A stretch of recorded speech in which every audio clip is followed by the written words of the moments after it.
Baik, Assalamualaikum warahmatullahi wabarakatuh. Perkenalkan, nama saya Muhammad Aifuddin dari Prodi Hukum Ekonomi Syariah, Fakultas Syariah dan Hukum UIN Sunan Ampel, Surabaya. Oke. Pada video kali ini kita akan membahas seputar tentang arbitrase, yang mana pada tema pembahasan kali ini yaitu dengan judul pembatalan putusan arbitrase. Oke, baik teman-teman, langsung kepada pembahasan saja. Pada hakikatnya, tidak ada seseorang yang menginginkan adanya sengketa dalam berkehidupan setiap harinya. Namun, adanya hubungan bisnis yang menimbulkan suatu perjanjian atau suatu kesepakatan yang mengakibatkan adanya hubungan timbal balik, yaitu adanya suatu hak dan kewajiban bagi para pihak yang melakukan perjanjian tersebut. Adanya hak dan kewajiban inilah yang menimbulkan sengketa jika di antara keduanya ada yang tidak terpenuhi atau ada perjanjian yang diingkarinya. Sengketa yang perlu diantisipasi dapat timbul karena perbedaan penafsiran baik mengenai bagaimana cara melaksanakan klausul-klausul perjanjian maupun tentang apa isi dari ketentuan-ketentuan di dalam suatu perjanjian tersebut, ataupun disebabkan oleh hal-hal yang lainnya yang mendukung adanya sengketa tersebut. Terhadap adanya sengketa tersebut, peraturan perundang-undangan yang ada di Indonesia sebenarnya sudah menyediakan sarana untuk menyelesaikan permasalahan sengketa yang ada bagi para pihak yang berperkara.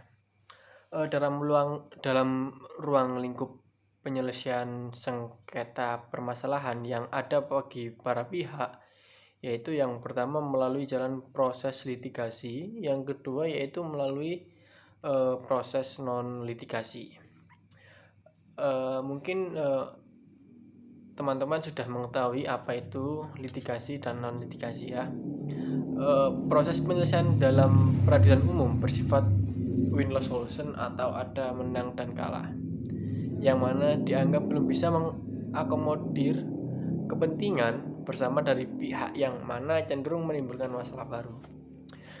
Penyelesaian yang dianggap lambat, memiliki tingkat pembiayaan yang lebih, serta tidak menutup kemungkinan adanya timbul permusuhan dari para pihak. Oleh karena adanya beberapa kekurangan dari proses penyelesaian sengketa melalui peradilan umum, mengakibatkan sebagian orang lebih memilih proses penyelesaian sengketa di luar pengadilan, atau biasa yang kita kenal dengan proses non litigasi atau alternatif penyelesaian sengketa. Secara pengertian juga, arbitrase merupakan salah satu cara penyelesaian sengketa di luar pengadilan yang paling disukai oleh para pengusaha, karena dinilai sebagai cara yang paling serasi dengan kebutuhan dalam dunia bisnis. Bahkan arbitrase dinilai sebagai suatu pengadilan pengusaha yang independen guna menyelesaikan sengketa yang sesuai dengan keinginan dan kebutuhan mereka. Perlu diketahui para teman-teman, arbitrase ini memiliki pembiayaan yang cukup mahal di antara penyelesaian sengketa yang lainnya, yaitu negosiasi, mediasi, dan konsiliasi. Kenapa? Karena arbitrase ini bisa digunakan oleh para pengusaha-pengusaha atau biasanya di bidang bisnis. Oke. Menurut pandangan Abdul Qadir, memiliki pengertian arbitrase adalah penyerahan sukarela suatu sengketa kepada seorang yang berkualitas untuk menyelesaikan dengan suatu perjanjian bahwa suatu keputusan arbiter akan final dan mengikat. Sedangkan menurut Undang-Undang Nomor 30 Tahun 1999 tentang arbitrase dan alternatif penyelesaian sengketa, pada pasal 1 menyebutkan arbitrase adalah cara penyelesaian suatu sengketa di luar peradilan umum yang didasarkan pada perjanjian arbitrase yang dibuat secara tertulis oleh para pihak yang bersengketa. Baik, kemudian langsung ke alasan-alasan pembatalan putusan arbitrase. Pasal 70 Undang-Undang Nomor 30 Tahun 1999 tentang arbitrase dan alternatif penyelesaian sengketa telah mengatur secara jelas mengenai pembatalan putusan arbitrase. Dalam pasal tersebut menyertakan bahwasanya terhadap putusan arbitrase para pihak dapat mengajukan permohonan pembatalan jika putusan tersebut diduga mengandung unsur-unsur lain sebagai berikut. Yang pertama, adanya surat atau dokumen yang diajukan dalam pemeriksaan setelah putusan dijatuhkan diakui palsu atau dinyatakan palsu. Yang kedua, setelah putusan diambil ditemukan adanya dokumen yang bersifat menentukan yang menyembunyikan oleh para pihak lawan atau biasa disebut dengan tipu muslihat dari salah satu pihak ya. Terus yang ketiga, putusan diambil dari hasil kebohongan yang dilakukan oleh salah satu pihak yang memeriksa sengketa, mengingat bahwa putusan arbitrase bersifat final and binding.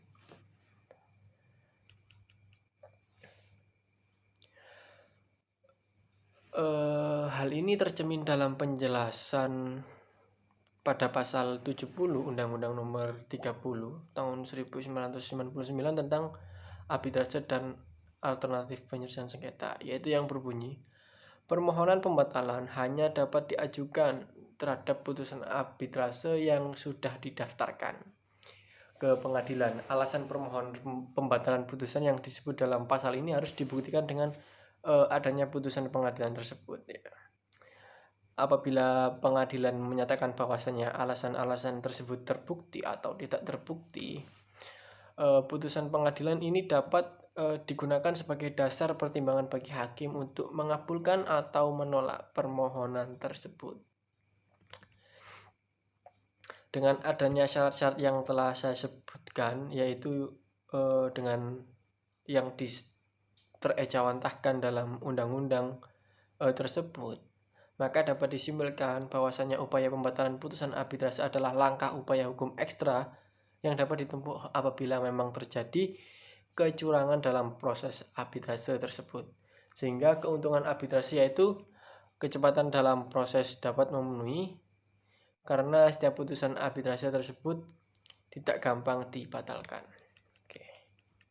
Selanjutnya yaitu mengenai mekanisme pembatalan putusan arbitrase. Nah, ini yang pertama yaitu ada pendaftaran putusan arbitrase kepada panitera pengadilan negeri, pendaftaran putusan arbitrase kepada panitera pengadilan negeri tujuannya adalah agar terhadap putusan tersebut dapat dimintakan eksekusi apabila para pihak tidak mau melaksanakan putusan secara sukarela.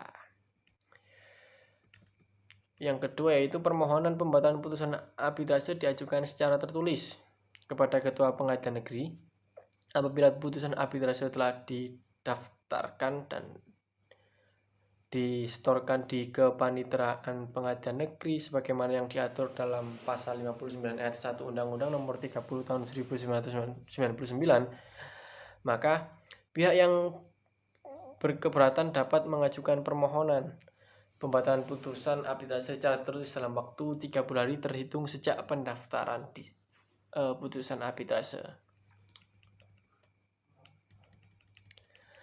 Yang ketiga, apabila pemohon pembatalan dikabulkan, ketua pengadilan negeri menentukan lebih lanjut akibat pembatalan seluruhnya atau sebagian putusan dari arbitrase tersebut. Ketua pengadilan diberi wewenang untuk memeriksa tuntutan pembatalan putusan arbitrase jika diminta oleh para pihak dan mengatur akibat dan pembatalan seluruh atau sebagian dari putusan arbitrase tersebut. Oke.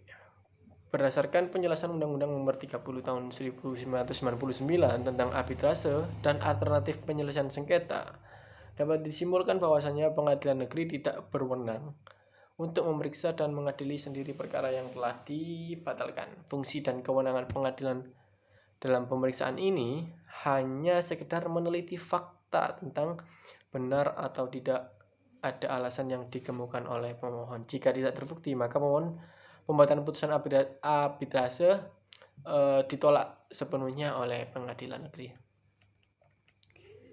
Baik, selanjutnya yaitu tentang konsekuensi dari pembatalan putusan arbitrase. Setidaknya ada 3 yang akan dialami oleh pihak yang berperkara dalam arbitrase dengan pengajuan perkara pembatalan putusan arbitrase, yakni konsekuensinya yang pertama yaitu kerugian berupa pelaksanaan eksekusi.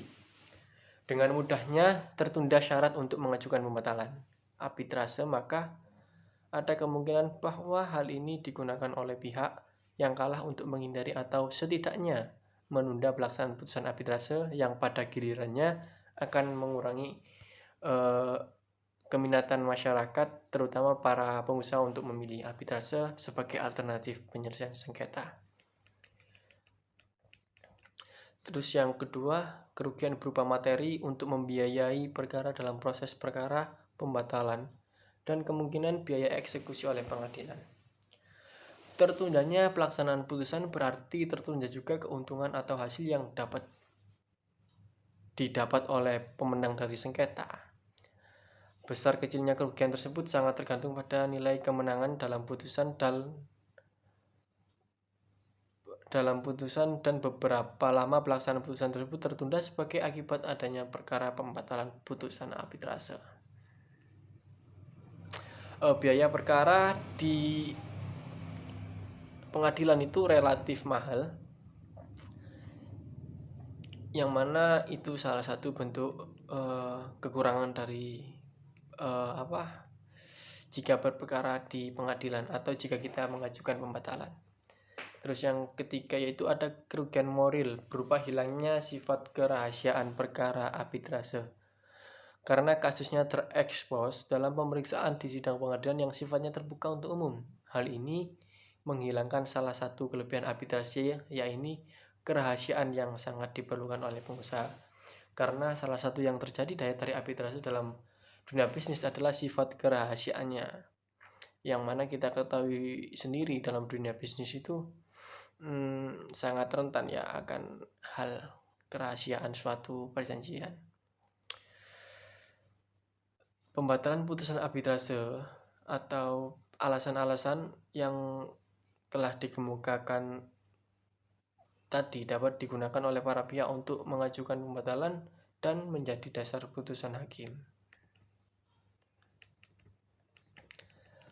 Jadi kesimpulan dari semua pembahasan pada video kali ini yaitu pembatalan putusan arbitrase telah terejawantahkan dalam peraturan perundang-undangan di Indonesia pada Undang-Undang Nomor 30 Tahun 1999 mengenai arbitrase. Putusan hasil arbitrase merupakan putusan yang mempunyai sifat final dan binding atau mengikat. Tidak ada upaya hukum yang bisa dilakukan apabila putusan arbitrase sudah diputus oleh arbiter. Namun dalam beberapa hal, sistem peradilan melakukan perkembangan yang mana putusan arbitrase memang tidak ada upaya hukumnya. Apabila para pihak berkarya tidak puas dengan putusan arbitrase, peraturan perundang-undangan yang ada di Indonesia telah mengakomodir hal tersebut dengan cara para pihak dapat mengajukan pembatalan ke pengadilan negeri, yang mana hal ini sesuai dengan Undang-Undang Nomor 30 Tahun 1999 pada pasal 70, yaitu dengan syarat-syarat yang telah disebutkan tadi, yaitu diantaranya jika ada pemalsuan dokumen, terus ada tipu muslihat dari para pihak dan lain sebagainya yang dapat menjadi faktor terlaksananya pembatalan suatu putusan arbitrase tersebut. Baik, sekian video materi kali ini. Semoga ada manfaatnya bagi teman-teman yang melihatnya. Untuk selebihnya saya mohon maaf apabila ada penyampaian suatu materi yang kurang ataupun ada salah. Saya mohon maaf yang sebesar-besarnya. Wabillahi taufiq wal hidayah. Assalamualaikum warahmatullahi wabarakatuh.